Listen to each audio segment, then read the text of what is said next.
Urea కొరతపై అన్నదాతలు ఆందోళన చెందవద్దని ఆంధ్రప్రదేశ్ రాష్ట్ర వ్యవసాయ శాఖ మంత్రి అచ్చెన్నాయుడు పేర్కొన్నారు. శ్రీకాకుళం జిల్లాలో ఎరువులు నిల్వలు పుష్కలంగా ఉన్నాయని ఉద్ఘాటించారు. శ్రీకాకుళం రూరల్ మండలం తండెంవలస గ్రామంలో ఎరువులపై రైతులకు అవగాహన సదస్సు నిర్వహించారు. స్టాక్ చేసుకోవాలని మొత్తం తీసుకెళ్లిపోవడం వల్ల ఈ సమస్య వచ్చింది. నేను రైతులకి స్పష్టంగా తెలియజేస్తున్నాను. వ్యవసాయ అధికారులు, గ్రామంలో రెవెన్యూ అధికారులు, నిన్నటి నుంచి కలెక్టర్ గారు ఎవరైతే గ్రామాల్లో ఎన్ఆర్జీఎస్ ఫీల్డ్ అసిస్టెంట్స్ ఉన్నారో వీళ్ళందరికీ టీంలు వేసి స్పష్టంగా ఆదేశాలు ఇచ్చి ఏ రైతుకి మొదటి డోసులో ఎంత యూరియా ఇవ్వాలి, ఏ విధంగా ఇవ్వాలి, అవసరమైతే ఇంటింటికి కూడా తీసుకెళ్లి కార్యక్రమం చేయమని స్పష్టంగా ఆదేశాలు ఇచ్చాను. అయితే ఏదైతే మనకి ప్రైవేట్ డీలర్స్ దగ్గర ఒక సమస్య మొదట్లో వచ్చింది. గవర్నమెంట్ కి ఏదైతే మార్కెట్ నుంచి ఇస్తున్నామో ట్రాన్స్పోర్ట్ ఛార్జీలన్నీ మేమే కడుతున్నాం. అందువల్ల కొంత రేటు తగ్గుతుంది, ఒక 30 రూపాయలు. అదే ప్రైవేట్ డీలర్ అనుకోండి, రైల్వే స్టేషన్ నుంచి వాడు కొట్టుకు తీసుకెళ్ళాలి, కొట్టు నుంచి మళ్ళీ గ్రామానికి తీసుకెళ్ళాలి. దీనివల్ల కొంత ట్రాన్స్పోర్ట్ ఛార్జీలు పడతాయి. అది కూడా లెక్కేశాను. ఒక ప్రైవేట్ వర్తకుడు ట్రాన్స్పోర్ట్ ఛార్జీలు ఎంత ఖర్చు అవుతుందో లెక్కేసి ఎట్టి పరిస్థితిలో 30 రూపాయల కంటే, అంటే 267 రూపాయలకు మనం ఇస్తున్నాం.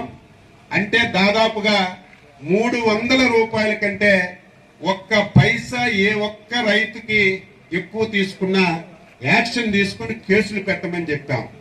అయితే ఇంతకు ముందు ప్రైవేటు వర్తకులకి ఫ్రీగా ఇచ్చాం, నచ్చిన వాళ్ళకి నచ్చినట్టుగా ఇచ్చుకోమని. ఈసారి కూడా వ్యవసాయ శాఖే జిల్లా కలెక్టర్ గారి ఆధ్వర్యంలో ప్రైవేట్ డీలర్స్ దగ్గర ఉన్న యూరియా కూడా మేమే కంట్రోల్లోకి తీసుకున్నాం. ఎందుకంటే రైతులు అర్థం చేసుకోవాలి, ఎంతమంది రైతులు ఉన్నారో అందరికి వస్తుంది.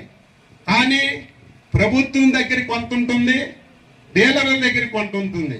కొంతమంది ఎక్కువ యూరియా వేయాలని ఇటు మేమిచ్చింది తీసుకుంటున్నారు, మళ్ళీ ప్రైవేట్ డీలర్ దగ్గరికి వెళ్ళి మళ్ళీ తెచ్చుకుంటున్నారు. దీనివల్ల కొంతమందికి వస్తుంది, కొంతమందికి రావడం లేదు. అందుకే ప్రైవేట్ డీలర్ల దగ్గర కూడా మా ఏఓని, ఒక రెవెన్యూ ఆఫీసర్ని పెట్టి మార్కెట్ నుంచి ఎవరు తీసుకున్నారు, మార్కెట్ నుంచి తీసుకున్న వాళ్ళకి మార్కెట్లో ఇవ్వడం, మార్కెట్లో తీసుకున్న వాళ్ళకి మనం ప్రైవేట్ డీలర్ ద్వారా ఇచ్చి ఆ సమస్యని 2-3 రోజులు. శ్రీకాకుళం రూరల్ మండలం తండేవలస గ్రామంలో ఎరువుల పైన రైతు సోదరీమణులకు అవగాహన కల్పించాలి. రాష్ట్ర ప్రభుత్వం చేస్తున్నటువంటి కార్యక్రమాన్ని మీ అందరికీ తెలియచేయాలనే ఉద్దేశంతోనే ఇక్కడికి వచ్చాం. నాతో పాటు జిల్లా కలెక్టర్ గారు, ఎమ్మెల్యే గారు, వ్యవసాయ శాఖ అధికారులు, ఆర్డీఓ, ప్రజాప్రతినిధులు అందరూ ఈ కార్యక్రమానికి వచ్చారు. అందరికీ పేరు పేరున హృదయపూర్వకమైనటువంటి నమస్కారాలు, అభినందనలు తెలియజేస్తున్నాను. ఎరువులు లేక ఆందోళన చెందడం లేదు. ఈ రాష్ట్రంలో కానీ జిల్లాలో కానీ సఫిషియెంట్ గా ఎరువులు ఉన్నాయి. అయితే ఈ సంవత్సరం వివిధ కారణాలు, కేంద్ర ప్రభుత్వం యూరియా తగ్గిస్తుందని, లేకపోతే కొన్ని రాష్ట్రాల్లో యూరియా లేక క్యూ లైన్లు ఉన్నాయని, రేపు భవిష్యత్తులో మనకు కూడా యూరియా అందదేమో అని ఆందోళన చెంది మొత్తం ఈ సంవత్సరానికి కావలసినటువంటి యూరియా అంతా స్టాక్ వేసుకుందామని ఒక ఆలోచనతోనే ఈ సమస్య వచ్చిందని చెప్పి మీ అందరికీ తెలియజేస్తున్నాను. ముందుగా రాష్ట్ర రైతాంగానికి, ఈ జిల్లా రైతాంగానికి వ్యవసాయ శాఖ మంత్రిగా స్పష్టంగా తెలియజేస్తున్నాను, యూరియా గురించి ఏ ఒక్క రైతు కూడా ఆందోళన చెందవలసినటువంటి అవసరం లేదు లేదు లేదు అని తెలియజేస్తున్నాను. కానీ రైతు సోదరీమణులు మా వ్యవసాయ శాఖ అధికారులు చెప్పిన విధంగా మీరు పాటించవలసినటువంటి అవసరం ఉంది.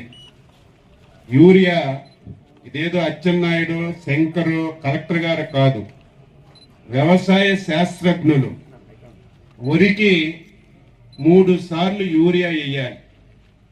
మొదటిసారి 25 కేజీలు, రెండవసారి 25 కేజీలు, మూడవసారి 25 కేజీలు వేయాలని అచ్చెన్నాయుడు గారు ప్రభుత్వం నిర్ణయించలేదు. వ్యవసాయ శాస్త్రజ్ఞులే వరి బాగా ఈల్డ్ రావాలన్నా, వరి బాగా పంట రావాలన్నా ఈ విధంగా మీరు యూరియా వేస్తే సరిపోతుందని వ్యవసాయ శాస్త్రజ్ఞులే నిర్ణయించారు.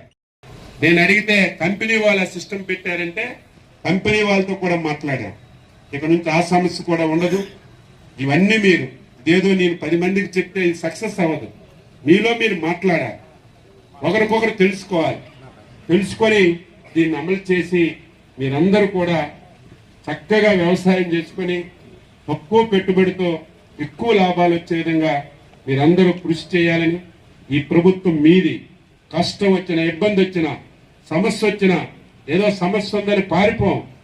సమస్యని అధిగమించడానికి, సమస్యని పరిష్కరించడానికి ప్రజల దగ్గరికి వచ్చి మేము మీ యొక్క ఆలోచనలు తీసుకుని ముందుకెళ్తున్నాం. ప్రభుత్వానికి కూడా మీరు సహకరించి యూరియా విషయంలో మీ అందరూ ఆందోళన చెందవలసిన అవసరం లేదు, అందించే బాధ్యత మీరు తీసుకుంటామని తెలియజేస్తూ, చాలా బ్రహ్మాండంగా రాత్రి అనుకున్నాం నేను ఒక ఊరితో ఒక ఐడియా వస్తుందని. చాలా చక్కగా ఏర్పాటు చేశారు. స్థానిక నాయకులందరికీ పేరు పేరున మరొకసారి అభినందిస్తూ సెలవు తీసుకుంటున్నాం. జై హింద్.